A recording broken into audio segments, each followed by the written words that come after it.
Another day, another loaded box, or what appears to be so, with the likes of Pac-Man cards, Cade Cunningham, and also Mojo Sports in a sponsored event with whatnot. This one's pretty alarming because Cade just so happened to be opening a box of Flawless and he hit his own rookie auto.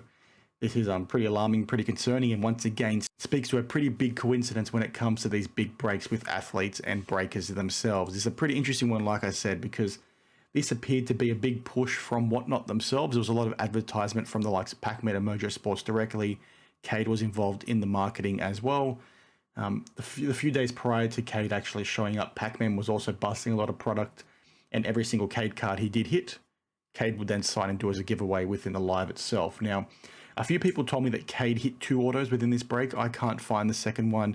If there was, in fact, a second one, that would be insane, in my opinion, like utterly, almost like a smoking gun kind of thing. But this once again raises big questions around what some of these manufacturers are doing, what some of these sponsors are doing in order to try and get clout or, marketing off the back of some of these kinds of events. Because, the odds for him to try and, hit his own card in the break, let alone in Flawless, is pretty astronomical. Now, it's not something we can actually quantify given that we don't know how much product is actually still out there, etc. But, just on face value, that seems very, very unlikely and should raise a lot of eyebrows. Now, AOH did a video on this yesterday. Sports Card Radio was where I first saw this during their live stream.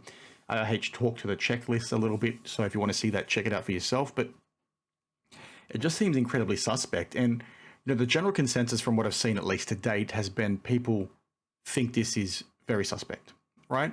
And the thing I want to factor in and talk to today is a lot of the people that I'm seeing saying this is rigged are the same people that will often tell you that, when breakers get a pretty big hot box, or what appears to be a hot box or a loaded box, the breakers are not getting, favoritism when it comes to manufacturers. But in this specific case, they think it's happening, right?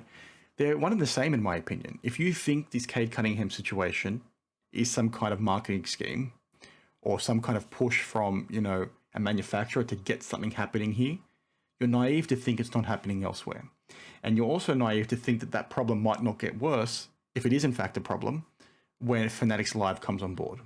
Because if you're looking at this purely from a risk perspective, i.e. the risk that you as a customer are not going to get a chance to get a good card, and also the risk that the business themselves want to try and maximize the revenue they can make throughout this process, right? If Backyard Breaks is getting all the good hits and they want to funnel more people into Backyard Breaks, so they send them hot boxes, some of you might say, well, why would they do that? Why wouldn't they just send the boxes everywhere? Well, if you've got a pretty popular breaker and all eyes are on that breaker, and now you own that breaking platform, not only are you as Tops making money by selling that box to the breaker, but you're also making money off every single break spot on that platform because they make a commission off every single sale.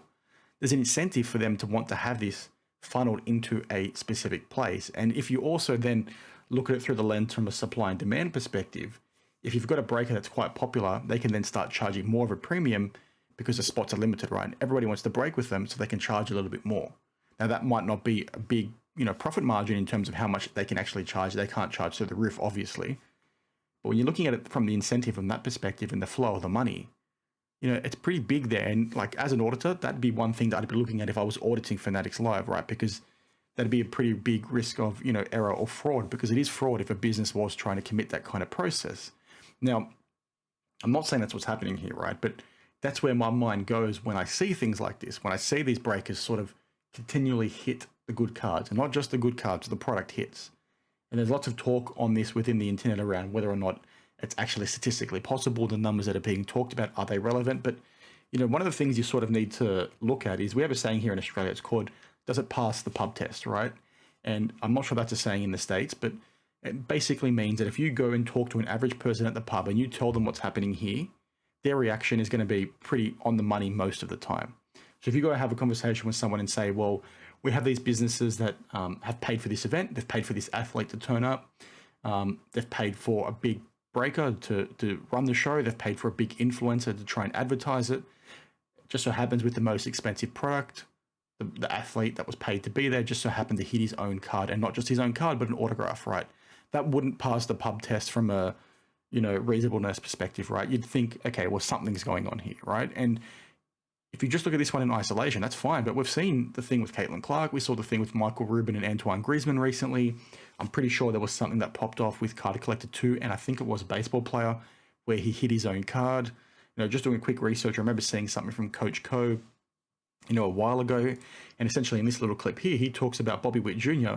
when Topps Chrome, I think it was 2022, was released. He goes to a local card store. I think it was in the same week. He busts the product, and he just so happens to hit an auto of his card in that box, but not just any auto, the short print version. It's like, guys, what's sort of happening? And I just realized I was talking without showing it. This is the video in question. I would have done a pop-up in editing, but it's just a pretty interesting situation. And like I said, it doesn't really pass the pub test, and the incentive is almost there. So I don't know. I'm keen to get your thoughts on this one because, like I've said a few times now, could this be a coincidence? Sure, but like, how many coincidences have to happen in order for people to ask some serious questions? Because, again, yes, there is a lot of product out there that gets busted all the time, but there's not that much product getting busted with professional athletes.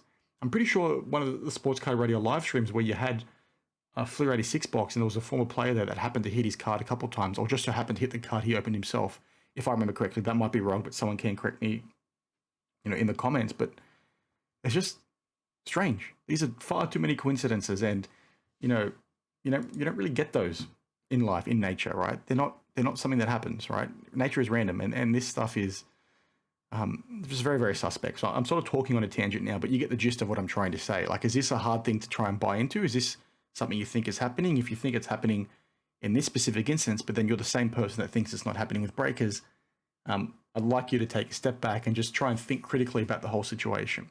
This could be, like I said, completely random, but at the same time, it could be fixed.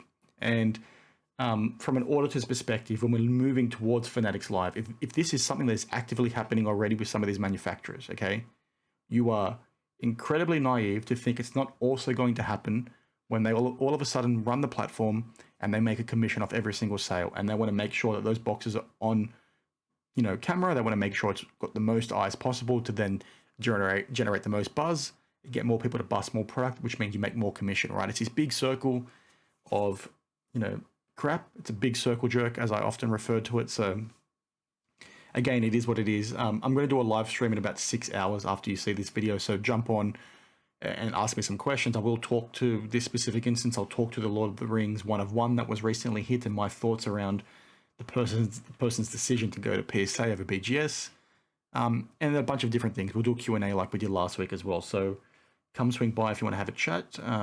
But as always, drop your thoughts on this one down in the comments below. Really keen to hear what you have to say on this one, because again, there's two sides of the fence, as there always is, but this one might be pretty polarizing, as it has been in the past when we've talked about loaded boxes. So thanks for watching, and as always, I will see you in the next one. Cheers.